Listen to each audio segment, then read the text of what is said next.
আসসালামু আলাইকুম। এরকম গরুর কলিজার মধ্যে, কাঁচা কলিজার মধ্যে এভাবে দুধ দিয়ে যদি ওয়াশ করো, তাহলে কিন্তু কলিজার মধ্যে যে একটা আম ব্লাড বের হয় না, সেটা কিন্তু আর বের হবে না, এবং একটা কালচা কালার হয়ে যায় না তরকারিটা, সেটাও হবে না। এবং গরুর কলিজার মধ্যে এক ধরনের কিন্তু নিজস্ব একটা গন্ধ আছে, সেটাও হবে না। দেখো, আমি গরুর কলিজাটা এভাবে দুধ দিয়ে ওয়াশ করে আমি রান্না করছি। দেখো, দেখে মনে হচ্ছে না যে এটা একটা গরুর মাংসের তরকারি? কলিজার যেমন একটা কালচা ভাব থাকে, সেটা কিন্তু নাই। মনে হচ্ছে যে রেস্টুরেন্টের কোনো একটা গরুর মাংসের ভুনার তরকারি। তো এর জন্য আমি ফ্রেশ কলিজা নিছি। এবং ফ্রেশ কলিজা কীভাবে পাইছি, আমি বাংলাদেশি দোকানে বলে আসছিলাম যে ভাইয়া, আপনাদের যেদিন গরু আনবে আমাকে ফ্রেশ কলিজা দিবেন এবং আমাকে ফোন দিবেন, আমি সাথে সাথে চলে আসব। তা গতকাল ওরা আমাকে ফোন দিছে যে আপু, আপনি তো কলিজার কথা বলছিলেন, কলিজা আসছে। তো আমি মানে বলার সাথে সাথেই দৌড় দিছি। আমার অনেক দিন যাবৎ কলিজা খাইতে ইচ্ছা করতেছিল। তো আমি অর্ধেক কলিজা নিছি, অর্ধেক হচ্ছে এটাকে কি বলে, ফ্যাপসা নিছি। তো এইগুলাকে আমি 1 কাপের মতো দুধ দিছি, এবং দুধের সাথে আমি হচ্ছে সেম কাপে ভিনেগার দেবো। এটা হচ্ছে হোয়াইট ভিনেগার। তারপরে এখানে আমি ফুটন্ত গরম পানি দিব, দিয়ে এটাকে 4 থেকে 5 মিনিট এটাকে এইভাবেই রেখে দিব। ভালো করে চামচ দিয়ে এটাকে নেড়ে রেখে দিব, যাতে সবগুলোর মধ্যে দুধ, ভিনেগার এবং গরম পানিটা পৌঁছায়।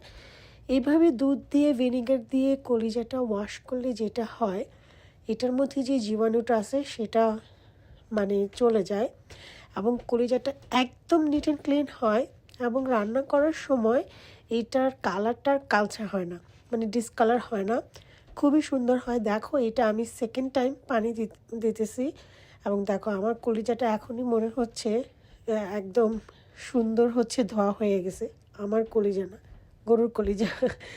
আর এইভাবে কলিজা রান্না করলে যেটা হবে, যারা হচ্ছে জীবনে কলিজা খায় নাই বা কলিজা পছন্দ করে না, তারাও দেখবা খায়া করব মজা তো। এবং আমি সবসময় কলিজার সাথে ফ্যাপসা নেই, কারণ আমার শুধু কলিজা রান্না করলে আমার কাছে মাটি মাটি লাগে, ভালো লাগে না। তো এই কারণে আমি ফ্যাপসা নেই, আর সাথে মাংস নিলে তো আরও ভালো লাগে। বাট আমি এবার মাংস নিইনি। আর বাংলাদেশি দোকানের ভাইয়াটা আমাকে কলিজাটা একটু বড় বড় করে কেটে দিছে, যদি আমি তাকে বলছিলাম যে ভাইয়া কাটতে হবে না, আমি বাসায় যেয়ে কাটবো। বলছে যে না না না আপু, কষ্ট করবে না, আবার বাসায় যেয়ে আমি কেটে দিই। তো সে আমাকে বড় বড় করে কেটে দিছে। তো আমি এখানে এটাকে মেখে রান্না করব। আমি এখানে আস্ত জিরা দিয়ে দিছি, এলাচ আর তেজপাতা দিছি। এখন আমি এখানে প্রায় 2.5 টেবিল চামচের মতো হচ্ছে আদা বাটা, রসুন বাটা দিছি। কলিজাতে একটু আদা বাটা, রসুন বাটা বেশি লাগে। এইখানে আমি চিলি ফ্লেক্স দিয়ে দিছি ঝালের জন্য, বেশি করে ধনিয়া পাউডার দিছি, পাপরিকা পাউডার দিছি কালারের জন্য, আর অল্প একটু হলুদ ব্যবহার করছি। বেশি হলুদ দিলে কিন্তু কালারটা নষ্ট হয়ে যাবে, এই জন্য অল্প পরিমাণ হলুদ দিতে হবে।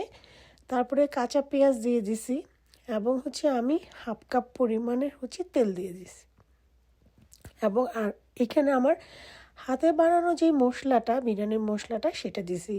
এইখানে আমি আর আজকে প্যাকেটের মশলা কিছুই ব্যবহার করব না, এবং আমি এখানে পরিমাণ মতো লবণ দিয়ে দিছি। কলিজাতে কিন্তু একটু লবণটা যদি ঠিক মতো না হয়, তাহলে কিন্তু কলিজা খাইতে পানসা লাগে। তো এটাকে আমি খুব ভালো করে চামচ দিয়ে ভাবছিলাম যে এটাকে মাখবো, বাট চামচ দিয়ে আর মাখতে পারতেছিলাম না।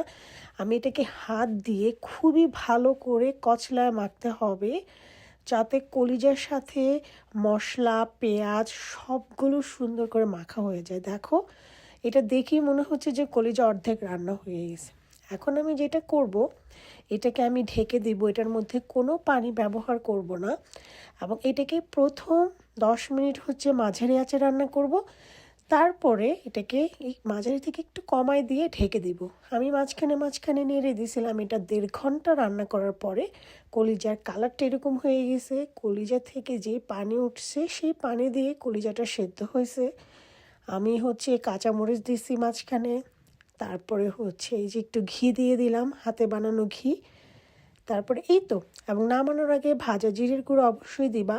আমি আচার বানিয়েছিলাম, তো আচারের মধ্যে পাঁচফোড়ন আর শুকনো মরিচে একটা মশলা বানিয়েছিলাম, সেই মশলাটা একটু উপরে দিয়েছি ফ্লেভারের জন্য।